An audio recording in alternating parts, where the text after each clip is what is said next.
naturaleza y medio ambiente. Conéctese con el planeta haciendo clic verde con Harriet Hidalgo. Hola, ¿qué tal? Bienvenidos a Clic Verde, el espacio de medio ambiente de NTN 24. Es un gusto saludarlos. La histórica misión Artemis II, que llevó al ser humano al punto más lejano jamás alcanzado respecto a la Tierra, reabrió un debate para el futuro de la exploración espacial. ¿Cómo proteger la vida humana fuera del escudo natural del planeta, fuera de la órbita baja terrestre y de la exposición a la radiación? Veamos. La misión Artemis II representa un hito fundamental para la seguridad de nuestras futuras tripulaciones espaciales. Aunque los astronautas no pisarán la Luna aún, esta misión sirve para probar los sistemas de soporte vital de la cápsula Orión en el espacio profundo. Los datos obtenidos aquí son la base para perfeccionar los próximos trajes SEMU que permitirían a los humanos caminar sobre la superficie lunar en misiones de larga duración, incluso bajo condiciones extremas, asegura el científico venezolano Omar Arias. Uno de los mayores desafíos que enfrenta Artemis II es la medición precisa de la radiación ionizante fuera de la protección de los cinturones de Van Allen. Los ingenieros han diseñado la nave para actuar como un escudo dinámico contra partículas solares y galácticas. Aunque el contacto directo con el polvo lunar ocurrirá en misiones posteriores, los sensores en Artemis II nos podrían indicar qué nivel de blindaje necesitarán los materiales de los trajes y hábitats para resistir ese entorno abrasivo.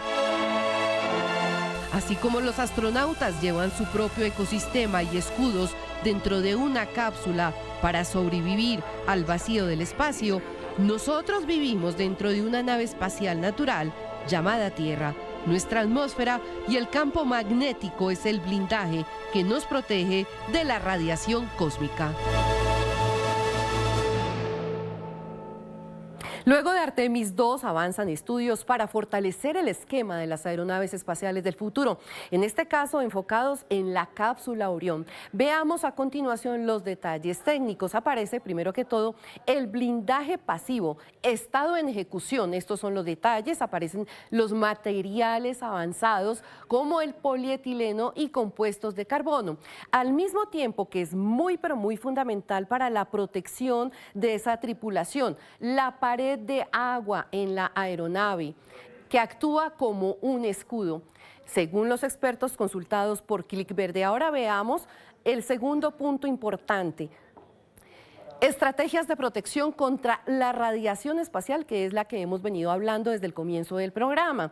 Aparece el refugio de tormenta, que es un compartimento ultra blindado en el centro de la nave. Eso protege a los tripulantes, en este caso, tomando ejemplo la cápsula Orión, de cualquier radiación, que ninguno de los astronautas se vea afectado por este tema, que es difícil de manejar y que ha llevado desde luego muchos años de investigación. Y para hablar de este tema saludamos justamente en Caracas, Venezuela, a el experto Omar Arias. Él es magíster en física médica, integrante de la Junta Directiva de la Sociedad Venezolana de Protección Radiológica. Cuenta también con una especialización en Data Science de la Harvard University. Bienvenido. ¿Por qué la misión Artemis II representa de aquí en adelante un hito fundamental para la seguridad de nuestras futuras tripulaciones espaciales? Hola, mira, muchísimas gracias por permitirme acompañarlos. Y sí, definitivamente este tipo de misiones, el caso del Artemis II, es fundamental para las misiones del futuro porque estamos midiendo la cantidad de radiación que están recibiendo nuestros astronautas en el espacio, y es lo que conocemos como el espacio profundo. Fíjate, Ariad y amigos que nos escuchan, observen ustedes que normalmente nosotros en el planeta Tierra tenemos nuestro campo magnético que nos protege, y eso, además de la atmósfera y el campo magnético, eso nos protege incluso a la Estación Espacial Internacional, a los cosmonautas en el caso de los rusos, o a los astronautas en el caso, por ejemplo, americano o europeo. Y en cualquiera de los casos siempre hemos estado bajo ese manto de protección. El campo magnético del planeta Tierra nos protege de toda la radiación cósmica, de esa radiación que viene del espacio, rayos X de muy alta energía, partículas altamente energéticas, que viene tanto del Sol como de otras galaxias. Y un ejemplo tangible de que esa radiación interactúa con el campo magnético de la Tierra son las auroras boreales. Las auroras boreales que podemos observar son justamente, precisamente la interacción entre esa radiación con el campo magnético. Todo eso nos protege a nosotros. Ahora bien, en la misión Artemis 2 tuvimos una gran cantidad de días en donde estábamos donde esta tripulación estaba todavía dentro de esos anillos o esos anillos de Van Allen que nos protegen de la radiación. Pero en el momento en el cual llegamos ya a la Luna, allá en esa parte y sobre todo en el área externa, es decir, cuando hicimos ya todo el sobrevuelo de lo que es la cara oculta de la Luna, en toda esa área no hay protección por parte del campo magnético terrestre. Por lo cual aquí se tuvo la presencia de la mayor cantidad de radiación que ha recibido una tripulación en el espacio. Entonces, hasta ahora, incluso con todas las misiones Apolo, con todo lo que hemos desarrollado durante todos estos años en la carrera espacial, nunca habíamos podido medir los niveles de radiación que hoy por hoy tenemos. ¿Qué pasa con esto? Y por qué esto es importantísimo. Porque la radiación nos ayuda, por ejemplo, en el ámbito médico, a tratar pacientes con cáncer, en el caso de radioterapia, o en hacer diagnósticos con un equipo de rayos X o de tomografía. Pero si la radiación es muy alta, también puede provocar daños y podemos generar tanto efectos determinísticos, es decir, generar daños a nivel, por ejemplo, de alopecia, de pérdida de vellosidades, de irritación, de eritema, o también podemos generar, por ejemplo, efectos estocásticos o probabilísticos, la generación o inducción de cáncer. Entonces, ¿qué queremos evitar? Precisamente que si vamos a tener una permanencia en la Luna, con bases permanentes en la Luna o en Marte, bueno, necesitamos efectivamente conocer de qué nos vamos a proteger.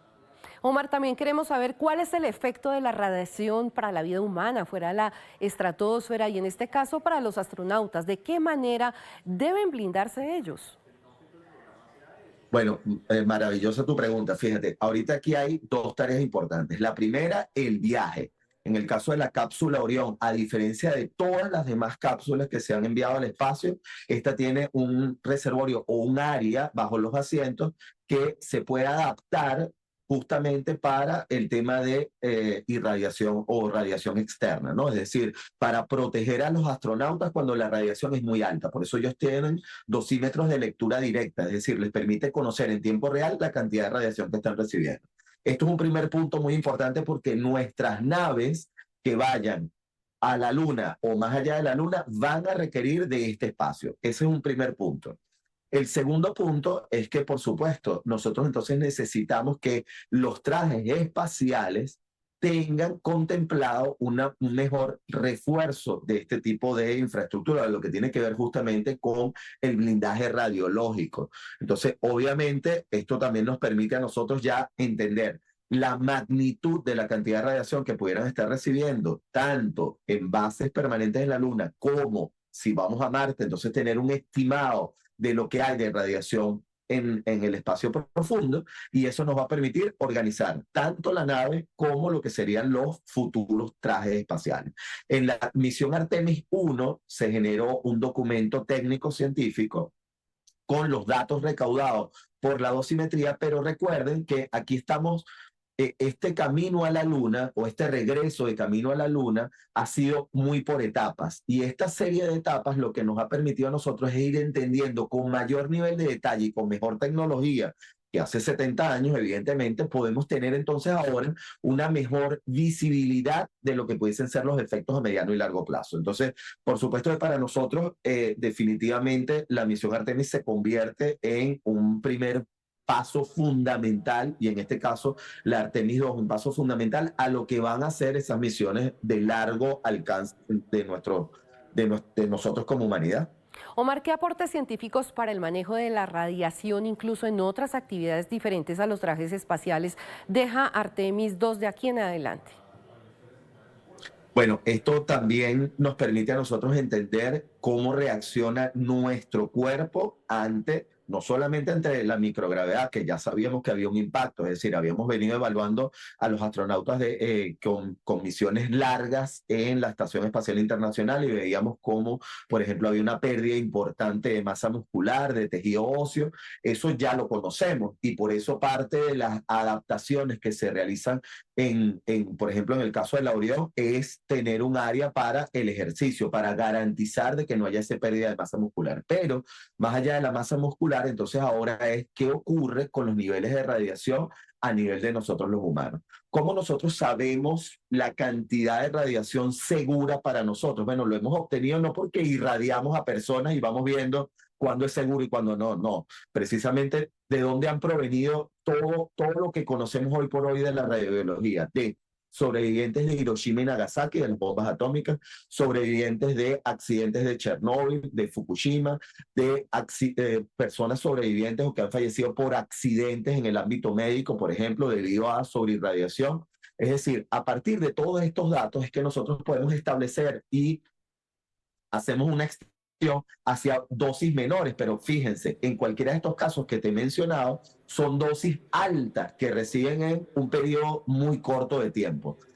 Haciendo una reflexión ambiental en lo que se refiere a ese escudo que tiene la Tierra, comparándolo con el escudo que necesitamos los seres humanos para salir de la estratosfera, ¿qué cuidados hay que brindarle a este escudo que se llama Tierra, que nos protege desde luego de la radiación a todo momento? Muy bien, mira, sabes que siempre lo hemos hablado los científicos, digamos, el tema de entender la fragilidad de un sistema como el planeta Tierra.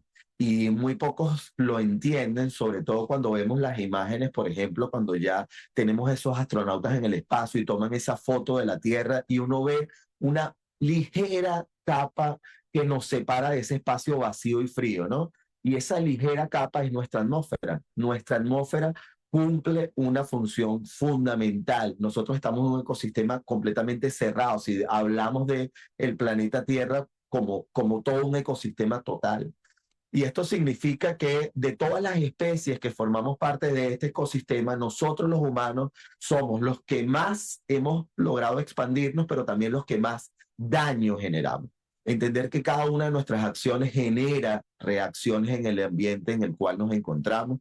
Eso, entender que nuestro impacto es un impacto no solamente local, sino cada vez más global y que necesitamos entender de verdad la importancia de mantener ese equilibrio sustentable en nuestro ecosistema y sobre todo proteger el tema de la atmósfera. El tema del campo magnético, ahí sí es una dificultad muy grande para nosotros porque el campo magnético de la Tierra se forma justamente gracias al movimiento que tiene la Tierra, ¿sí? Tanto de rotación como de traslación y de su núcleo. Y de esa relación, obviamente allí nosotros no hemos profundizado, no hemos nunca llegado ni siquiera a lo cerca de lo que sería no hemos logrado penetrar completamente la corteza terrestre, con lo cual allí no podemos tener mayor afectación. Así como esos astronautas protegen cada mililitro, mililitro de agua, cada pedacito de oxígeno, cada reservorio, porque saben que está en un entorno complejo. Bueno, nosotros como seres humanos, y mi reflexión final sería esa, ¿no? Es decir, nosotros también tenemos que cuidar a esta nave espacial que nos permite desplazarnos por el espacio día a día, segundo a segundo. Así que creo que eso es lo más importante que nos deja la Artemis 2, entender lo frágil que es nuestro ecosistema, la enorme responsabilidad que recae sobre nosotros y, por supuesto, bueno, los detalles y cuidados que debemos tener nosotros como humanos.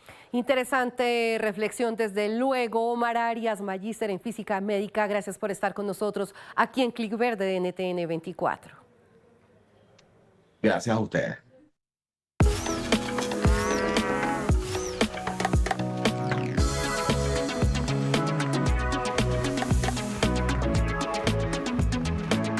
Según el Banco Mundial, en promedio un ser humano genera alrededor de 1 kilogramo a 1.2 kilogramos de basura al día. En América Latina es cerca de 1 kilogramo, mientras que en países como Estados Unidos puede superar la cifra de los 2 kilogramos por persona. En países de Europa se quiere incentivar aún más el reciclaje. Aunque cada día se incentiva la cultura de reciclaje en la mayoría del mundo, en Europa quieren fortalecer e incentivar aún más dicha política para aminorar la cantidad de basura por persona. Según recientes estadísticas de Eurostat, Oficina Estadística de la Unión Europea, una persona produjo en promedio 517 kilos de media de residuos municipales en el año 2024, 6 kilos más que en el año 2023. Entre los residuos aparecen en su mayoría desechos domésticos.